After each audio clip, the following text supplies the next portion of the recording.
Assalamualaikum warahmatullahi wabarakatuh. Hai Sobat SMA, perkenalkan nama saya Devita Bella Kurnia. Saya dari siswi SMA Negeri 1 Mesunyi Makmur, tepatnya berada di bangku kelas 10. Di sini saya diberi tugas oleh Ibu Dewi Astuti untuk membuat video bercerita atau mendongeng. Baiklah teman-teman, mari kita saksikan bersama dongeng Alkisah tentang Bujang Kurap dan legenda Danau Rayo.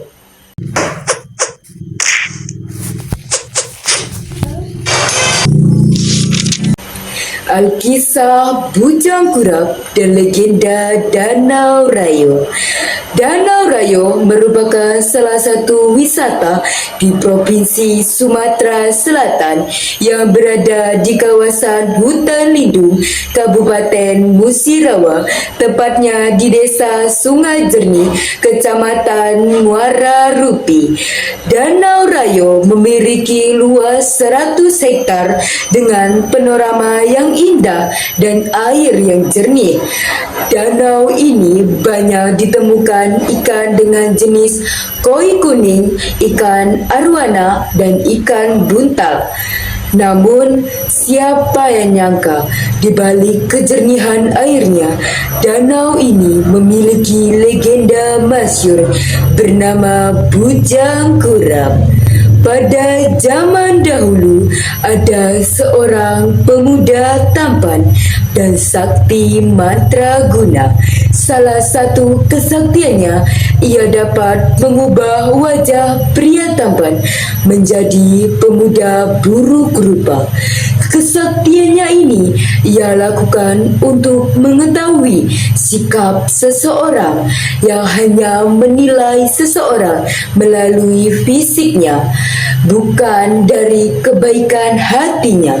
Suatu hari, pria tampan yang berubah rupa menjadi bujang kurap karena di sekujur tubuhnya dipenuhi dengan penyakit kurap, mengembara dan singgah di sebuah desa bernama Pagarmayu yang kini berubah nama menjadi Desa Karangpanggung.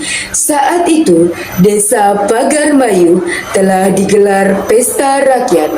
Pesta ini dihelat besar-besaran selama 7 hari 7 malam. Semua rakyat Desa Pagarmayu bersukacita mengikuti dan menikmati hidangan pesta. Di tengah keramaian pesta, Bujang Kurap ikut mendatanginya. Namun, semua orang merasa jijik melihatnya. Bujang Kurap dihardik dan diusir oleh warga yang melihatnya. Hei anak muda berkurap, untuk apa kau datang kemari? Kau tidak pantas datang ke pesta meriah ini, membuat bau saja. Kau dengar itu Bujang Kurap? Pergi dari sini, kami jijik melihat badanmu yang penuh kurap dan busuk menjijikkan. Mereka tidak tahu bahwa pemuda tersebut adalah pemuda sakti. Dengan bersedih hati, Bujang Kurap itu pun meninggalkan pesta. Ia berjalan menusuri jalan desa hingga tiba di sebuah dusun. Dusun itu ia mendapati seorang nenek tua bernama Nenek Pangkuan yang sedang duduk di depan rumahnya. Nek, mengapa nenek tidak datang ke pesta? Di sana semua warga hadir ke pesta. Nenek sudah tua, tidak kuat berjalan jauh ke sana, nak. Oh, baiklah, Nek. Oh iya, Nek, aku lapar sekali. Apakah nenek punya makanan? Maafkan nenek, nak. Nenek tidak punya makanan apa-apa.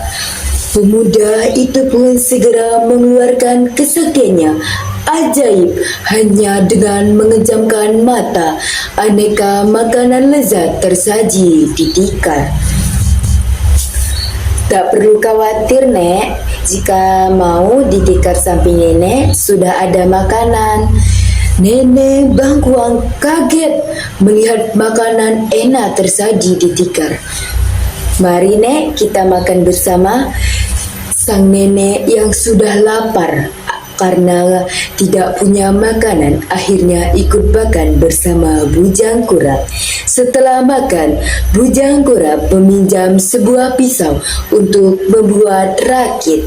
Ketika selesai membuat rakit, Bujang Kurap memberi pesan kepada sang nenek. "Nek, apabila terjadi sesuatu, silahkan naiklah ke dalam rakit yang sudah kubuat. Rakit itu sudah aku ikat di samping rumah nenek." Mendengar pesan pemuda Bujang Kurap, nenek semakin yakin bahwa dia bukan pemuda sembarangan. Setelah berpamitan, Bujang Kurap kembali ke tempat pesta. Sesampainya di tempat pesta, Bujang Kurap kembali dicemooh oleh warga desa. Mereka melempari, meludahi, menendang, dan menghardik Bujang Kurap agar pergi dari tempat pesta.